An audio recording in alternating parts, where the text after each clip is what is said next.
Okay, let's begin. Let's start our lesson with the prayer. We request the prayer to lead the prayer. Okay, everyone, let's bow our head and let us pray.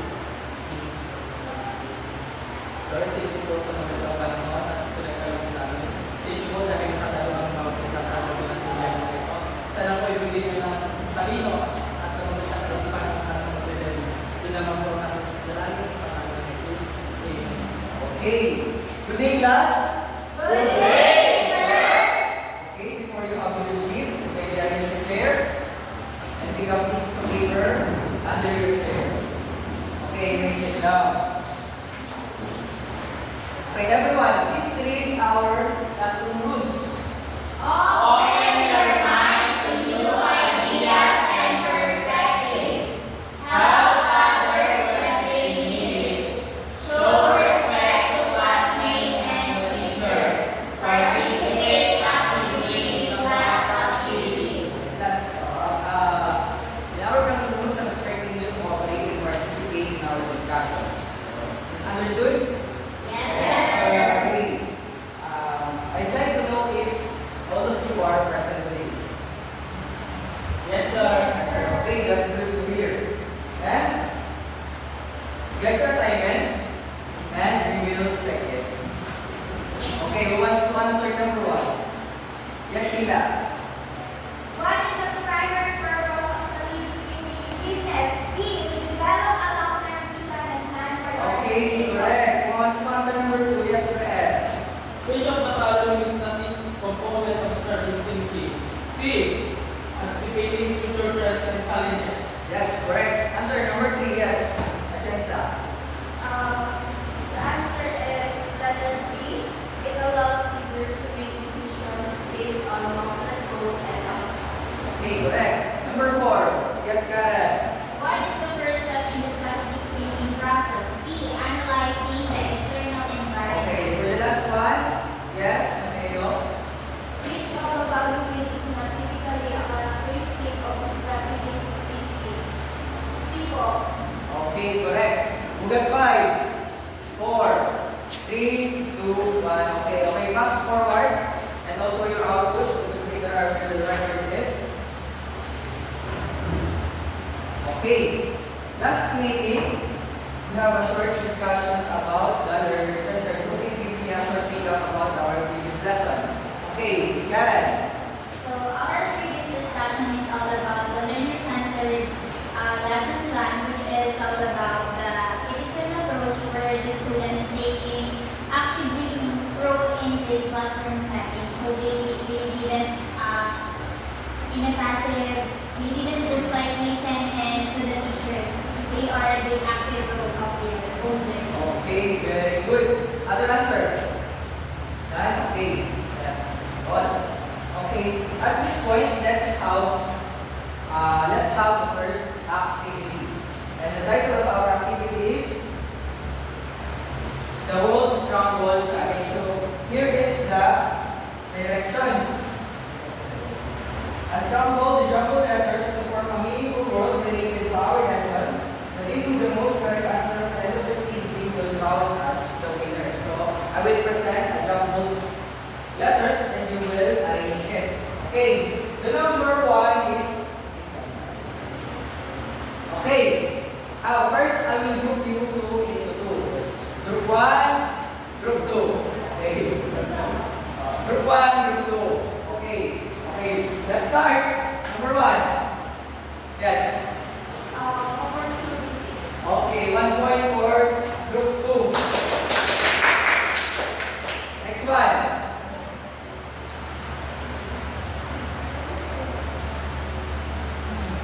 Yes.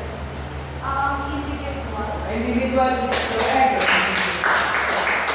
2 points for group 2. Next. Correct. Individuals. Next. Yes, Karen. Disability. Disabilities is correct.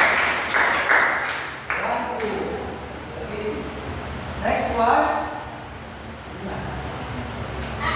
Yes, Karen. Limitations. Limitations is correct. All 2. And we have no winner. Yes. Because of you got all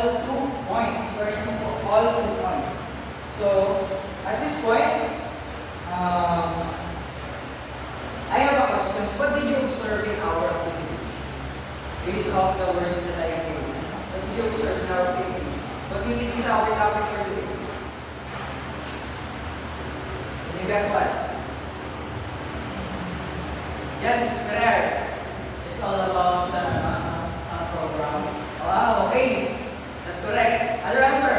Yes, Karen. It could be the challenges that the individuals face in a classroom setting. Okay, very good. That is connected to our topic.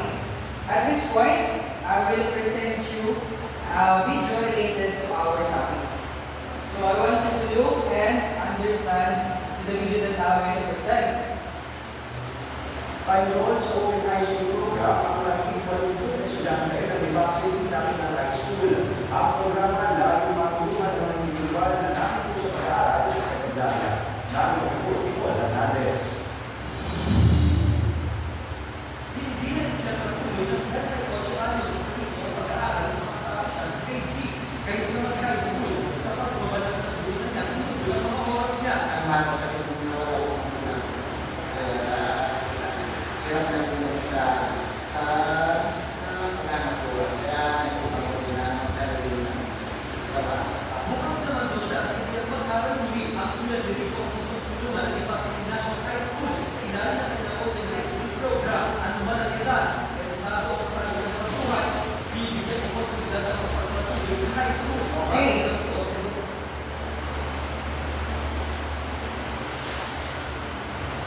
Okay, based on the video that I represented, what do you think is the video all about?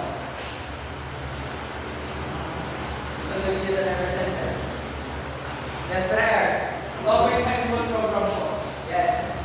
And the video highlights the problems and challenges faced by the Philippine students or the Philippine people that hinder their chances to enter in this school. So at this point, our topic is all about the Open High School program. But before we proceed to the discussions, everyone please read our learning objectives. Understand the structure, benefits, and challenges of the Open High School program, and evaluate its impact on out-of-school youth in the Philippines. Develop an appreciation for the OHSP as an inclusive education system that provides opportunities for marginalized learners to complete their secondary education. Demonstrate the ability to engage in self-paced learning and time management as required in the OHSP's distance learning environment. Okay, in these lessons, we will understand the different structure, the benefits, challenges of the Open High School program here in the Philippines. Also to develop the appreciations of this program and demonstrate the ability to engage in our lessons. So, at this point, we will tackle what is this program, what is Open High School program. So, okay, Sheila, stand up. Please read this Open High School program. The Open High School Program, or OHSP, designed our remote secondary education that uses distance learning for self-paced modular learning. The program is designed to provide an opportunity for out-of-school youth, or OSY, to finish high school while balancing other responsibilities. Okay, very good. This program, the Open High School program or OSHP, this program aims to give opportunities for those students who are who could not attend or finish traditional high school due to some factors like disabilities, limitations, and different challenges that they encounter in their life. So, what do you think are the persons who can enroll in this program? Who are those persons kaya? Okay, Sheila. I think the person that have like the students mayroong part-time job. Okay, correct. Another answer? Yes, Karen. Yung mga out-of-school youth and also those persons na naka-experience ng physical abilities and financial. Okay, very good. So, let's take a look who are they. So, this program is available for elementary school graduates who want to start high school, former high school students who drop out, those who pass the Philippine vocational placement, or rest of PhD, or equivalent exams for individuals who are willing to learn independently in their workplace, including those persons have disabilities and different, if their time is also limited, they also enroll in this program. Understood? Yes, sir. Is there any questions, clarifications? None. Now let's proceed to the objectives of this program. Okay, and first, please read our objectives of this program. To reduce the dropout rate of high school, to encourage out-of-school youth age 12 to 18 to return to their studies, to provide opportunities for individuals who face personal or logistical barriers to complete high school, to support the goals of inclusive education for all, regardless of background. Okay, very good. So, this is the final objectives of the Open High School program. The first is to reduce the dropout rate in our in the Philippine educations. Also, to encourage our school youth age 12 to 18 to return their studies, those students who drop out or those students who stop, and also to provide opportunities to individuals with personal or logistical barriers to complete high schools.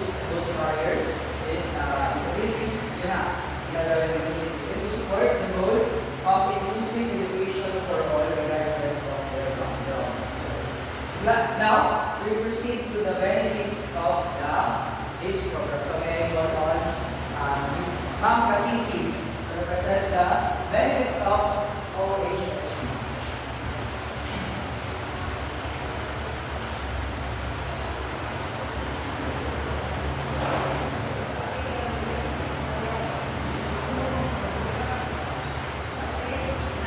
Ayan, let's continue. Can you open here? What do you think the advantages of OHSP or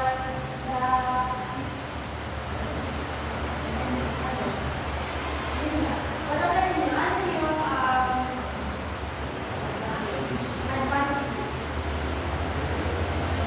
for OHSP? Yes, Karen? I think, Mom, the advantages of the OHSP is they provide a flexible learning schedule for every individual since it is a self-paced learning mode. Ayan, that's cool. The benefits of OHSP is flexible or home-based learning or community-based learning is giving opportunities for students and also individual to confident to success in the students. And the next is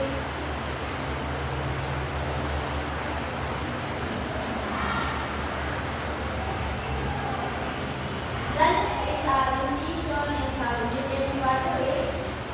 There is often a lack of sufficient and updated learning materials. Some modules may be outdated or incomplete. There is a shortage of well-trained teachers or facilitators or skills in managing distance learning and individual learner support.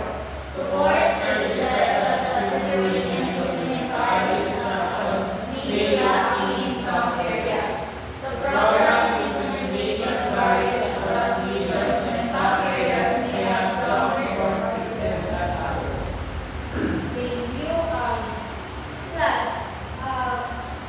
why is important for teachers or facilitators to be well trained in managing distance learning and providing individuals learning?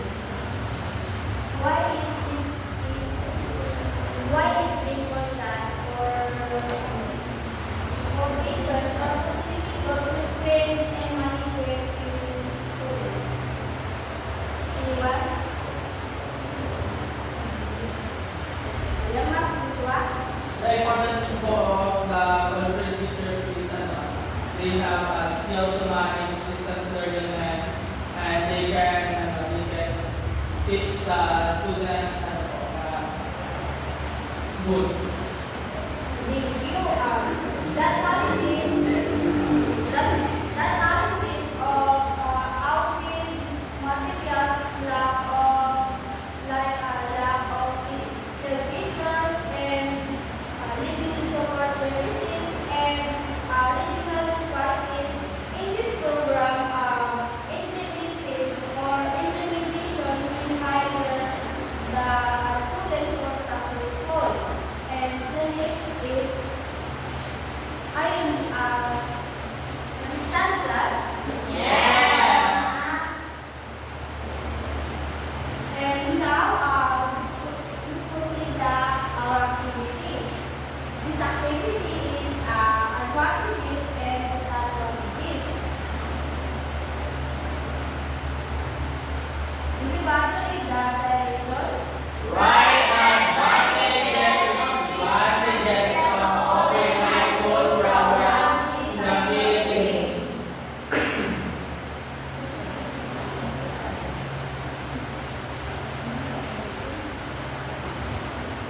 responsibilities, nabibigyan mo siya ng pagkakataon na mag-attend ng class sa pamamagitan ng organized program.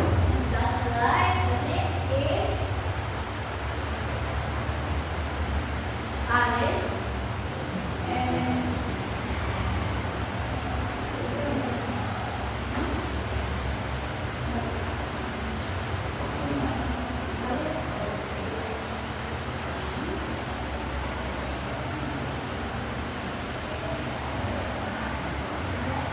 sabi natin.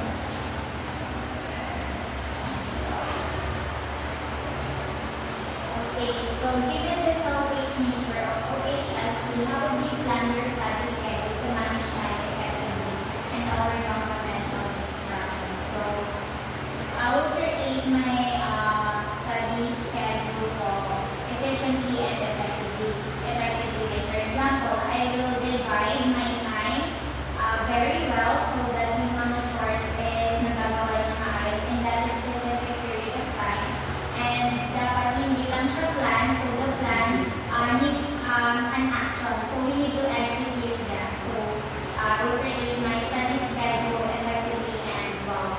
That's right. Remember class, the Open High School is a program offers to all, or it is a flexible, inclusive, and learning opportunities that help to marginalize students to overcome personal barriers and manage their education and effectively through self-paced learning. Naintindihan ba? Yes! For review,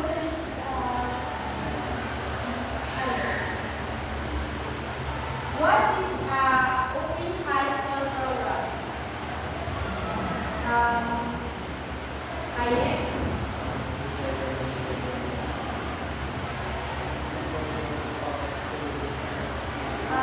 Open High School program is a flexible, independent, and self-paced way of learning.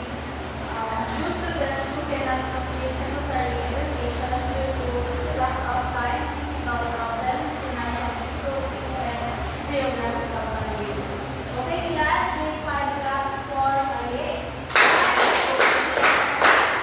And give the objectives of this program.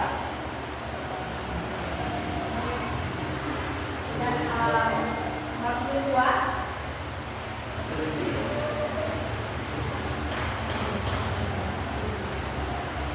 Sa atin dito is we goes down to school and kids give some opportunities for others na out of school or mga marami and then may schedule yan, flexible schedule. Give also a class for Mark Joshua in the last, how about the benefits? In the last discussion time na yan tayo. So the benefits, one of the benefits is it gives the learners or an individual a flexible learning schedule so that they can learn very well with their